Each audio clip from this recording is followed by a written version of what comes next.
지금 15일이고, 근데 사실 중요한 것은 본격적인 선거운동이 시작되는데 지금 다른 후보들은 다 선거운동을 캠페인을 하게 되는데 네. 지금 이재명 후보만 재판에 출석하라는 게 서울고법의 입장인 거지 않습니까? 이 자체로 일단 선거운동을 방해할 목적이 포함된 것은 아니냐. 교수님 어떻게 보십니까? 그렇죠. 예. 그러니까 보통은 우리가 사법 소극주의라 그래서 예.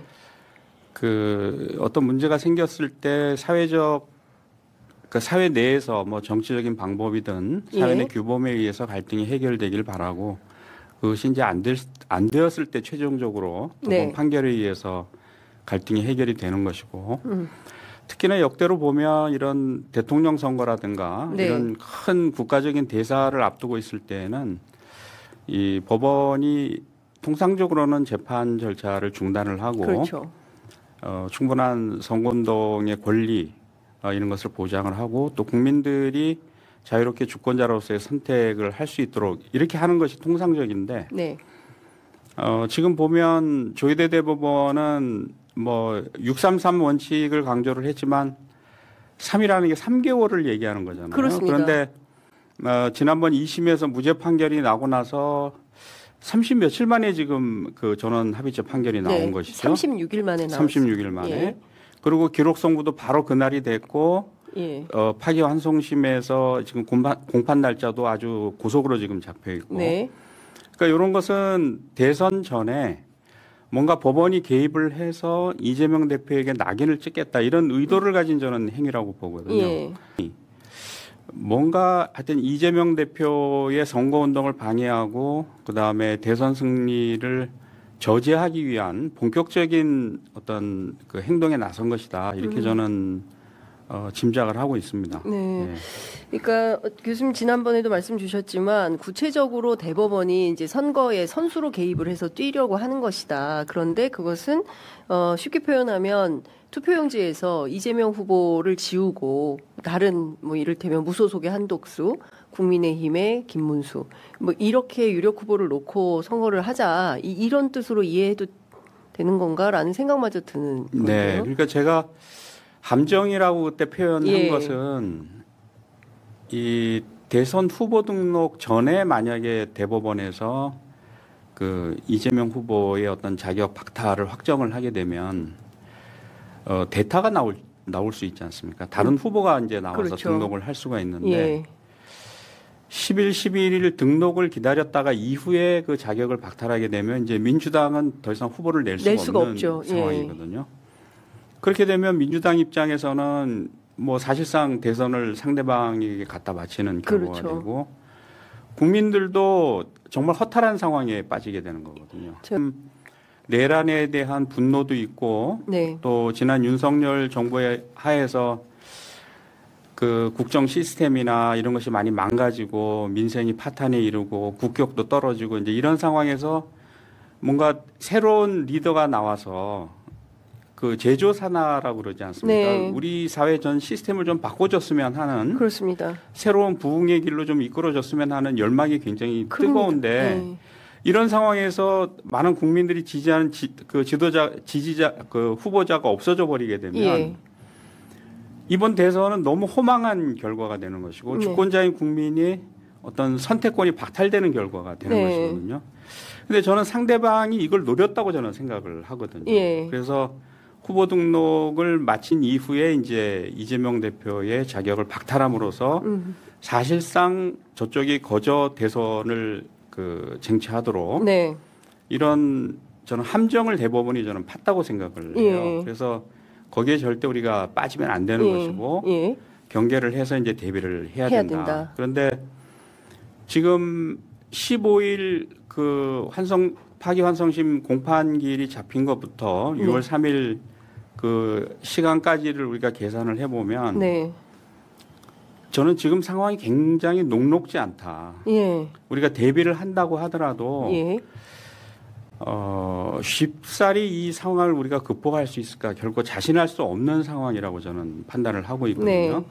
네. 15일 기일이 잡혔기 때문에 기일 변경 신청을 하고 받아들여지지 않으면 7부 재판관 3명에 대해서는 싹 다 탄핵. 예. 그리고 그 재판부 변경을 해서 다시 하겠다고 한다면 그 재판부도 싹 다 탄핵.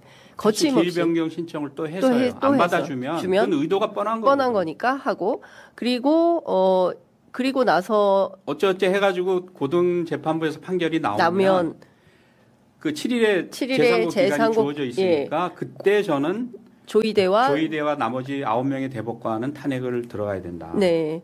예. 아니 일반 시민들도 예.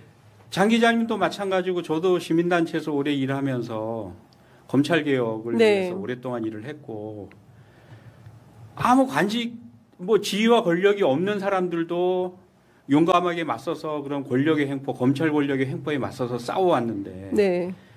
국회의원이라는 지위를 가진 사람들이 더군다나 그 지지자들이 뒤에서 다 응원하고 지지를 하고 있는 이런 상황에서 겁을 내면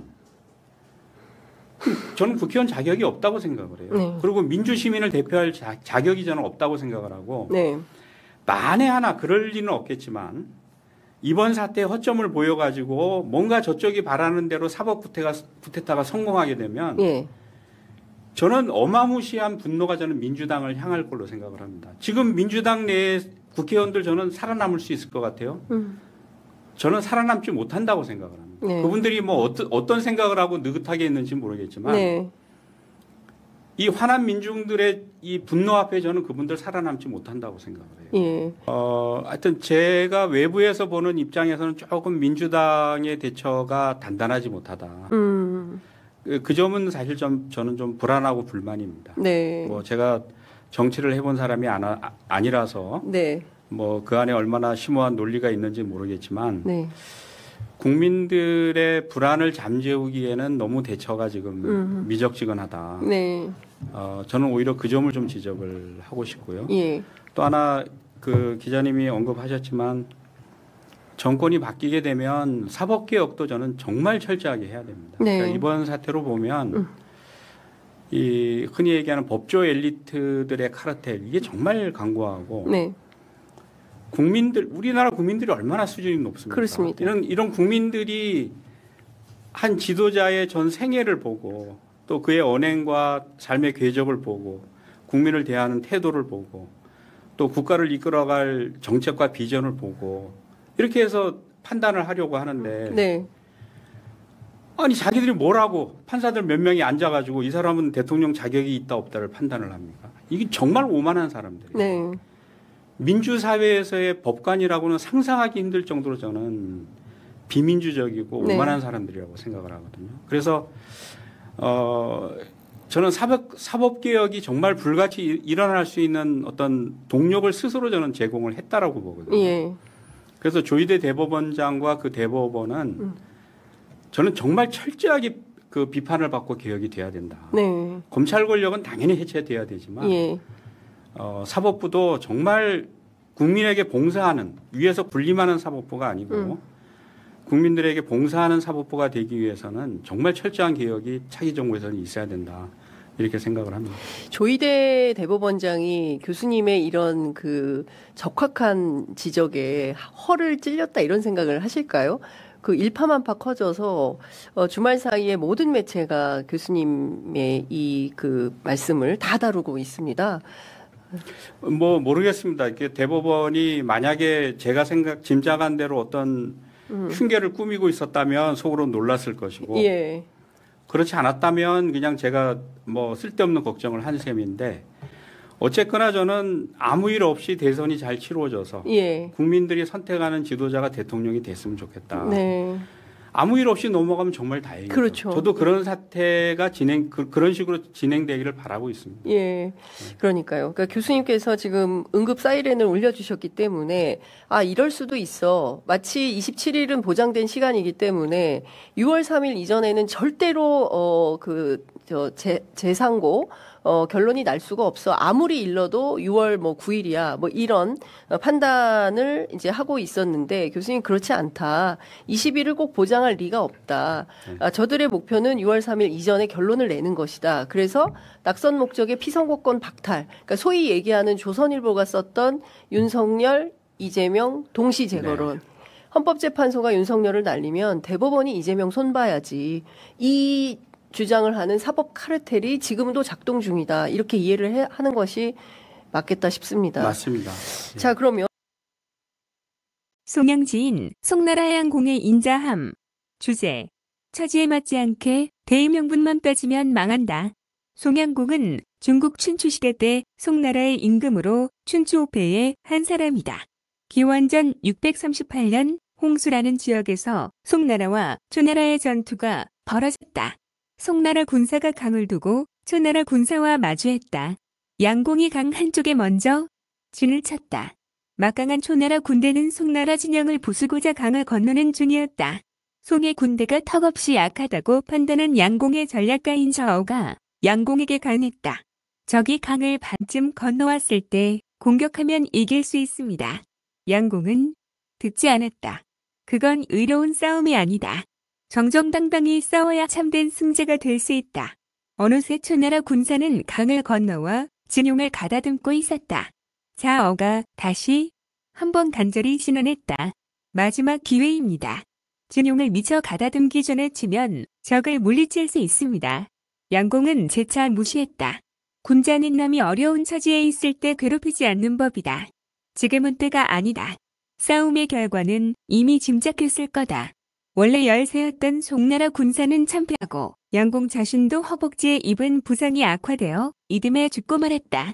이 이야기는 실질적으로 아무런 의미도 없는 대의명분 혹은 쓸데없는 인정을 베풀다가 자신이 오히려 타격을 입게 된다는 이야기이다. 셰익스피어 All is well that ends well. 끝이 좋으면 다 좋다. 이 박사, 사법 쿠데타를 막지 못하면 민주당은 사라진다.